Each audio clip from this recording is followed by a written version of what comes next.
Magandang araw mga bata! Ako nga pala si Ate Jo, isang work immersion student na nagmula sa Arimbaya School. At narito ako upang magbagi sa inyo ng isang kwentong tsak kapupulutan nyo ng aral. Pero bago ako magsimula, may mga katanungan muna ako sa inyo. Nakita niyo na bang makulimlim ang ulap?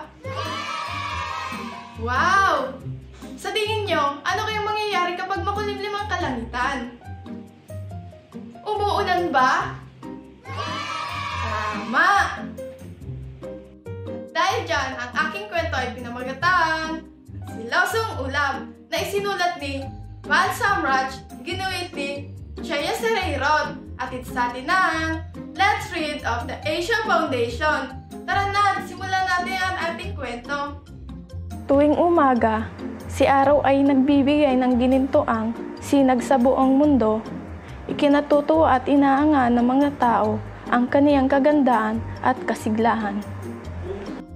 Nagsiselos si Ulap dahil sa isip niya ay mas palagay ang mga tao kay Araw at mas malaga ito sa kaniya. Hindi ka naman magaling, sabi ni Ulap. Nag-iisa lamang ang iyong ugis at hindi nagbabago. Nakasasawa ang sinusunod mong landas habang nag-aatid ka ng init at liwanag sa mundo.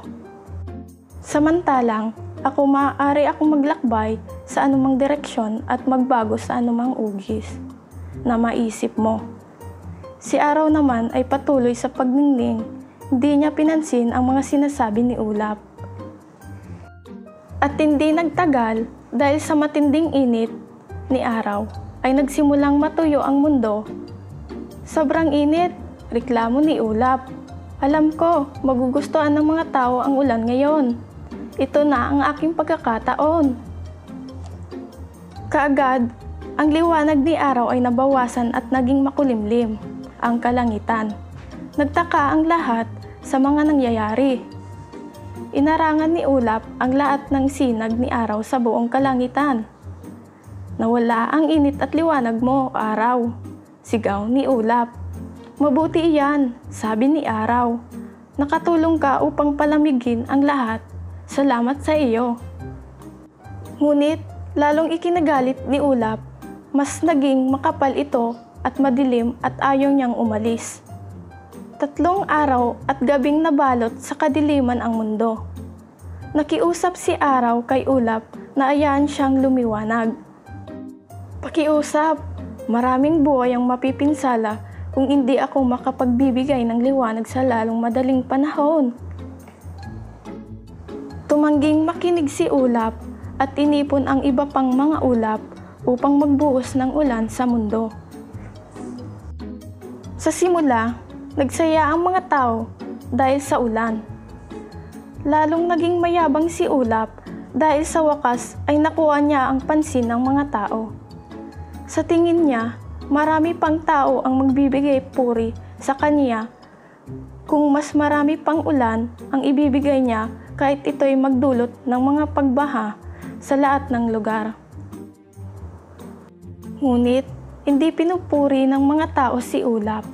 Ang kanilang mga bahay ay binaha at sila ay natakot. Sa wakas, naubusan din ng tubig si Ulap, naging manipis na siya at pumuti, at tuluyang nabigyan ng pagkakataong makasilip si Araw. Habang ang init at liwanag ni Araw ay nakarating na sa kalupaan, ang tubig naman na hindi nahigo ng lupa ay nagsimulang sumingaw pataas at bumalik sa langit at humupa na rin ang baha. Nakita mo na, pareho tayong kailangan ng mundo, sabi ni Araw kay Ulap. Kung wala ka, magiging tigang at tuyo ang lupa. At kung wala ako, ang tubig ay hindi makababalik sa langit upang maging ulap at ulan. Tayo ay bahagi ng isang seklo at pareho tayong mahalaga. Ngayon, naintindihan ko na, sagot ni Ulap. Ang ulan ko ay galing sa tubig na umakyat mula sa mundo sa pamamagitan ng pagsingaw. Hindi iyon mangyayari kung wala ang init mo. Salamat, Araw. Nagulat at nasiyahan si Araw sa mga sinabi ni Ulap. Ngayon ay nagtutulungan sila para magdala ng init, liwanag, ulan at buhay sa mundo. Yan kwento ngayong araw. Katulad sa kwento, dapat matuto tayong makontento kung anong meron tayo.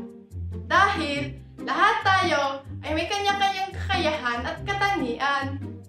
Sa muli, ako si Ate Jo na nagsasabing laging tatandaan na ang selos ay di kaaya-aya na kaugalian dahil pwede ito sa atin maglagay sa kapamakan. Kaya huwag kang kalimutan na mag-follow, like, subscribe sa aming Facebook page at YouTube channel para sa iba pang kwento na tsak, kapupulutan nyo ng aral. Hanggang sa susunod na kwento, paalam!